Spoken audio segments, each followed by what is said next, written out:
अध्याय 5 कर्मयोग कृष्ण भावना भावित कर्म। अर्जुन ने कहा, हे कृष्ण, पहले आप मुझसे कर्म त्यागने के लिए कहते हैं और फिर भक्ति पूर्वक कर्म करने का आदेश देते हैं। क्या आप अब कृपा करके निश्चित रूप से मुझे बताएंगे कि इन दोनों में से कौन अधिक लाभप्रद है? श्री भगवान ने उत्तर दिया, मुक्ति के लिए तो कर्म का परित्याग तथा भक्ति में कर्म दोनों ही उत्तम हैं, किंतु इन दोनों में से कर्म के परित्याग से भक्ति युक्त कर्म श्रेष्ठ है। जो पुरुष न तो कर्म फलों से घृणा करता है और न कर्म फल की इच्छा करता है, वह नित्य सन्यासी जाना जाता है। हे महाबाहु अर्जुन, ऐसा मनुष्य समस्त द्वंद्वों से रहित होकर बहुबंधन को पार कर पूर्णतया मुक्त हो जाता है। अज्ञानी ही भक्ति को भौतिक जगत के विश्लेषणात्मक अध्ययन से भिन्न कहते हैं। जो वस्तुतः ज्ञानी हैं वे कहते हैं कि जो इनमें से किसी एक मार्ग का भली भांति अनुसरण करता है वह दोनों के फल प्राप्त कर लेता है। जो यह जानता है कि विश्लेषणात्मक अध्ययन द्वारा प्राप्त स्थान भक्ति द्वारा भी प्राप्त किया जा सकता है, और इस तरह जो सांख्य योग तथा भक्ति योग को एक समान देखता है वही वस्तुओं को यथारूप में देखता है। भक्ति में लगे बिना केवल समस्त कर्मों का परित्याग करने से कोई सुखी नहीं बन सकता, परंतु भक्ति में लगा हुआ विचारवान व्यक्ति शीघ्र ही परमेश्वर को प्राप्त कर लेता है। जो भक्ति भाव से कर्म करता है, जो विशुद्ध आत्मा है और अपने मन तथा इंद्रियों को वश में रखता है, वह सबों को प्रिय होता है और सभी लोग उसे प्रिय होते हैं। ऐसा व्यक्ति कर्म करता हुआ भी कभी नहीं बंधता। दिव्य भावनामृत युक्त पुरुष देखते, सुनते, स्पर्श करते, सूंघते, खाते, चलते फिरते, सोते तथा श्वास लेते हुए भी अपने अंतर में सदैव यही जानता रहता है कि वास्तव में वह कुछ भी नहीं करता। बोलते, त्यागते, ग्रहण करते या आंखें खोलते बंद करते हुए भी वह यह जानता रहता है कि भौतिक इंद्रियां अपने अपने विषयों में प्रवृत्त हैं और वह इन सब से पृथक है। जो व्यक्ति कर्म फलों को परमेश्वर को समर्पित करके आसक्ति रहित होकर अपना कर्म करता है, वह पाप कर्मों से उसी प्रकार अप्रभावित रहता है जिस प्रकार कमल पत्र जल से अस्पृश रहता है। योगी जन आसक्ति रहित होकर शरीर, मन, बुद्धि तथा इंद्रियों के द्वारा भी केवल शुद्धि के लिए कर्म करते हैं। निश्चल भक्त शुद्ध शांति प्राप्त करता है, क्योंकि वह समस्त कर्मफल मुझे अर्पित कर देता है।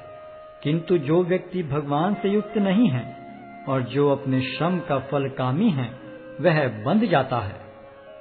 जब देहधारी जीवात्मा अपनी प्रकृति को वश में कर लेता है और मन से समस्त कर्मों का परित्याग कर देता है, तब वह 9 द्वारों वाले नगर में बिना कुछ किए कराए सुखपूर्वक रहता है।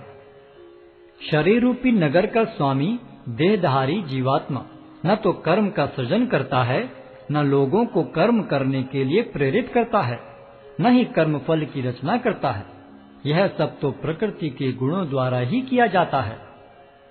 परमेश्वर न तो किसी के पापों को ग्रहण करता है न पुण्यों को, किंतु सारे देहधारी जीव उस अज्ञान के कारण मोहग्रस्त रहते हैं जो उनके वास्तविक ज्ञान को आच्छादित किए रहता है। किंतु जब कोई उस ज्ञान से प्रबुद्ध होता है जिससे अविद्या का विनाश होता है, तो उसके ज्ञान से सब कुछ उसी तरह प्रकट हो जाता है जैसे दिन में सूर्य से सारी वस्तुएं प्रकाशित हो जाती हैं। जब मनुष्य की बुद्धि, मन, श्रद्धा तथा शरण सब कुछ भगवान में स्थिर हो जाते हैं, तभी वह पूर्ण ज्ञान द्वारा समस्त कलमश से शुद्ध होता है और मुक्ति के पथ पर अग्रसर होता है। विनम्र साधु पुरुष अपने वास्तविक ज्ञान के कारण एक विद्वान तथा विनीत ब्राह्मण, गाय, हाथी, कुत्ता तथा चांडाल को समान दृष्टि से देखते हैं। जिनके मन एकत्व तथा समता में स्थिर हैं, उन्होंने जन्म तथा मृत्यु के बंधनों को पहले ही जीत लिया है। वे ब्रह्म के समान निर्दोष हैं और सदा ब्रह्म में ही स्थित रहते हैं। जो न तो प्रिय वस्तु को पाकर हर्षित होता है और न अप्रिय को पाकर विचलित होता है, जो स्थिर बुद्धि है, जो मोह रहित है और भगवत विद्या को जानने वाला है, वह पहले से ही ब्रह्म में स्थित रहता है। ऐसा मुक्त पुरुष भौतिक इंद्रिय सुख की ओर आकृष्ट नहीं होता, अपितु सदैव समाधि में रहकर अपने अंतर में आनंद का अनुभव करता है। इस प्रकार स्वरूप सिद्ध व्यक्ति पर ब्रह्म में एकाग्र चित्त होने के कारण असीम सुख भोगता है। बुद्धिमान मनुष्य दुख के कारणों में भाग नहीं लेता, जो कि भौतिक इंद्रियों के संसर्ग से उत्पन्न होते हैं। हे कुंती पुत्र, ऐसे भोगों का आदि तथा अंत होता है, अतः चतुर व्यक्ति उनमें आनंद नहीं लेता। यदि इस शरीर को त्यागने के पूर्व कोई मनुष्य इंद्रियों के वेगों को सहन करने तथा इच्छा एवं क्रोध के वेग को रोकने में समर्थ होता है, तो वह इस संसार में सुखी रह सकता है। जो अंतःकरण में सुख का अनुभव करता है, जो कर्मठ है और अंतःकरण में ही रमण करता है तथा जिसका लक्ष्य अंतर्मुखी होता है, वह सचमुच पूर्ण योगी है। वह पर ब्रह्म में मुक्ति पाता है और अंततोगत्वा ब्रह्म को प्राप्त होता है। जो लोग संशय से उत्पन्न होने वाले द्वेष से परे हैं, जिनके मन आत्म साक्षात्कार में रत हैं, जो समस्त जीवों के कल्याण कार्य करने में सदैव व्यस्त रहते हैं और जो समस्त पापों से रहित हैं, वे ब्रह्म निर्वाण को प्राप्त होते हैं।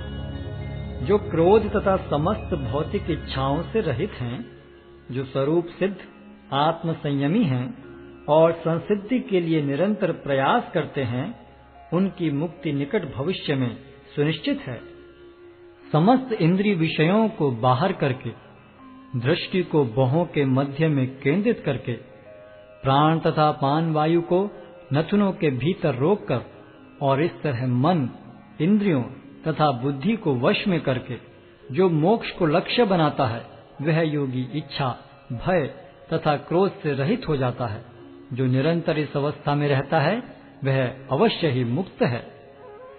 मुझे समस्त यज्ञों तथा तपस्याओं का परम भोक्ता, समस्त लोकों तथा देवताओं का परमेश्वर एवं समस्त जीवों का उपकारी एवं हितैषी जानकर मेरे भावनामृत से पूर्ण पुरुष भौतिक दुखों से शांति लाभ करता है।